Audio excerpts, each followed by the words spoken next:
Assalamualaikum warahmatullahi wabarakatuh. Perkenalkan, nama saya Muhammad Azam Alapiu, NIM 215211191. Saya dari kelas MBS 6H.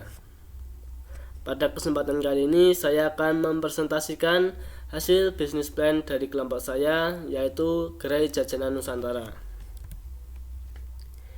Yang pertama, ringkasan eksekutif.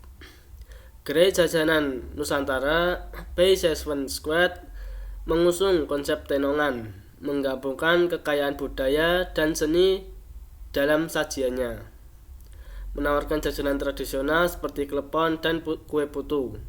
Gerai ini menonjolkan bahan baku berkualitas tinggi dan penyajian artistik. Strategi pemasaran mencakup digital marketing, pre-order, dan event kuliner untuk meningkatkan brand awareness dengan fokus pada kualitas, estetika, dan pemasaran inovatif.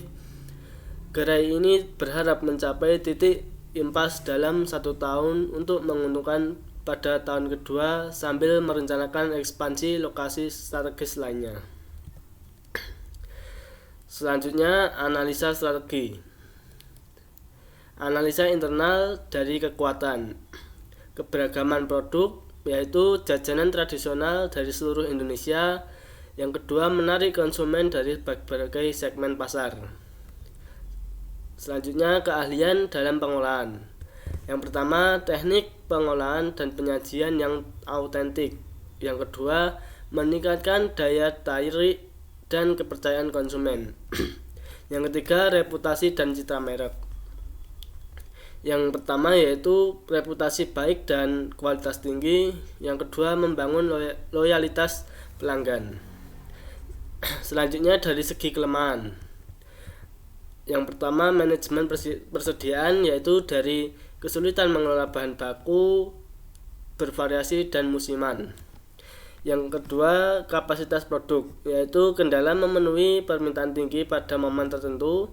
Yang ketiga, biaya operasional, pengolahan manual dan bahan berkualitas tinggi, meningkatkan biaya produksi. Selanjutnya, dari analisa eksternal. Yang pertama, dari segi peluang pertumbuhan pasar, yaitu meningkatkan kesadaran melestarikan kuliner Nusantara. Yang kedua, tren konsumsi, minat pada makanan sehat dan alami. Yang ketiga, dukungan pemerintah, program bantuan untuk UMKM dan industri makanan tradisional. Selanjutnya, dari segi ancaman persaingan ketat, yaitu banyak pemain baru dengan produk serupa. Yang kedua, ancaman fluktuasi harga, perubahan harga bahan baku yang tidak stabil. Yang ketiga, preferensi konsumen berubah cepat. Selanjutnya, kami membuat analisis SWOT. Yang pertama yaitu dari kekuatan, strength, produk yang unik, menawarkan jajanan tradisional Indonesia dengan sentuhan modern.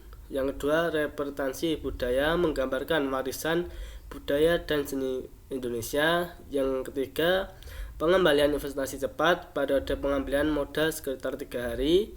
Yang keempat, manajemen sumber daya efektif, struktur organisasi dan manajemen SDM yang efisien. Yang kedua, poin kedua yaitu kelemahan, weakness. Yang pertama, ketergantungan pada penjualan harian, fluktuasi penjualan dapat mempengaruhi profitabilitas. Yang kedua, biaya operasional tinggi, termasuk biaya bahan baku dan tenaga kerja. Yang ketiga, tantangan penetrasi pasar, memasuki pasar yang kompetitif membutuhkan strategi diferensiasi. Yang ketiga, yaitu peluang, opportunities. Yang pertama, pasar jajanan tradisional yang tumbuh, minat yang meningkat pada makanan tradisional dan budaya. Yang kedua, yaitu potensi pemasaran strategis menggunakan media sosial dan kolaborasi dengan influencer. Yang ketiga, peluang ekspansi, kesuksesan awal membuka jalan untuk ekspansi atau waralaba. Yang terakhir yaitu ancaman, threats, yaitu persaingan tinggi, banyak pesaing langsung dan tidak langsung di industri makanan. Yang kedua, fluktuasi ekonomi. Perubahan ekonomi dapat mempengaruhi daya beli dan penjualan. Yang ketiga, risiko rantai pasokan. Gangguan dalam pasokan bahan baku dapat mempengaruhi kualitas produk. Selanjutnya pada poin rencana pemasaran. Gerai jajanan kreatif bertujuan untuk menyajikan makanan ringan tradisional dengan sentuhan modern yang inovatif, menargetkan konsumen perkotaan yang mencari pengalaman kuliner unik dan instagramable. Gerai ini berencana untuk memanfaatkan potensi pasar yang tinggi di kawasan perkotaan melalui strategi pemasaran yang efektif. Target pasarnya yaitu kaum muda usia 18-35 tahun yang aktif di media sosial. Yang kedua, masyarakat perkotaan dengan gaya hidup modern. Yang ketiga yaitu wisatawan lokal dan internasional yang mencari pengalaman unik kuliner. Selanjutnya, strategi pemasaran. Yang pertama, strategi produk. Menawarkan makanan ringan tradisional dengan modifikasi modern, menyajikan menu yang bervariasi dan berganti setiap bulan untuk menarik minat konsumen. Yang ketiga, menjaga kualitas dan kebersihan makanan untuk kepuasan pelanggan. Yang kedua, strategi harga. Yang pertama, menetapkan harga yang kompetitif dengan memberikan value for money. Yang kedua, menawarkan paket promo dan diskon pada hari-hari tertentu atau acara khusus. Yang ketiga, strategi promosi. Memanfaatkan media sosial seperti Instagram, TikTok, Facebook, dan lain-lain untuk promosi dan interaksi dengan pelanggan. Yang kedua, bekerja sama dengan influencer kuliner untuk review dan promosi. Yang ketiga, mengadakan kontes dan giveaway di media sosial untuk meningkatkan engagement. Yang keempat, berpartisipasi dalam acara atau festival makanan untuk meningkatkan brand awareness. Yang keempat, yaitu strategi distribusi. Membuka gerai di lokasi strategis yang mudah diakses oleh target pasar. Yang kedua yaitu menyediakan layanan pesan antar melalui platform delivery online seperti Shopee Food, GrabFood, dan GoFood. Yang ketiga, menawarkan layanan catering untuk acara-acara khusus. Yang kelima, evaluasi kontrol. Melakukan evaluasi bulanan terhadap hasil penjualan dan efektivitas. Yang kedua, menggunakan feedback pelanggan untuk perbaikan layanan dan produk. Yang ketiga, menyesuaikan strategi pemasaran berdasarkan tren dan analisis pasar terbaru.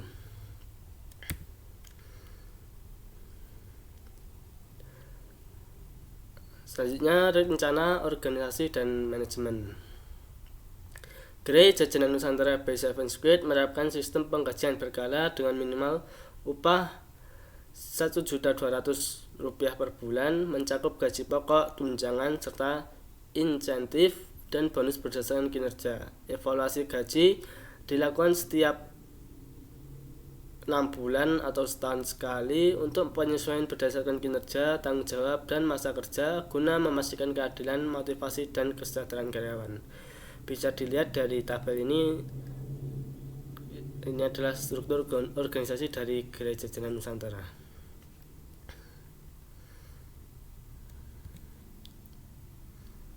Selanjutnya, rencana produk dan operasional, yaitu usaha ini adalah usaha kecil menengah yang bergerak di bidang kuliner dengan konsep tenongan. Dengan menonjolkan konsep seni dalam proses penjualannya, usaha ini melayani konsumen dengan baik secara offline, di mana konsumen dapat datang langsung ke lokasi tempat berjualan yang nanti langsung disambut hangat oleh para karyawan dan dilayani dengan sopan, sehingga dapat menimbulkan kesan yang mendalam dari konsumen secara maksimal. Selanjutnya, selain itu, dalam proses penjualan usaha kami melakukan berbagai proses, yaitu sebagai berikut. Yang pertama, melakukan produksi seperti somai, batagor, lumpia, dan lain-lain. Yang kedua, mengambil produksi orang lain dari beberapa tempat.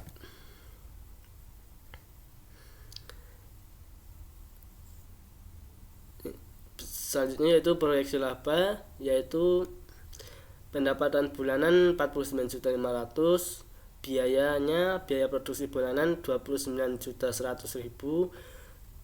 biaya operasional bulanan 8.650.000, laba bersih per bulan 11.750.000, BEP per tahun 456.850.000, BEP per bulan 37.750.000, BEP PISIS 2.947 porsi per bulan dibagi per 35.984 porsi per tahun, yaitu payback periodnya adalah 3,4 bulan atau 3,5 bulan.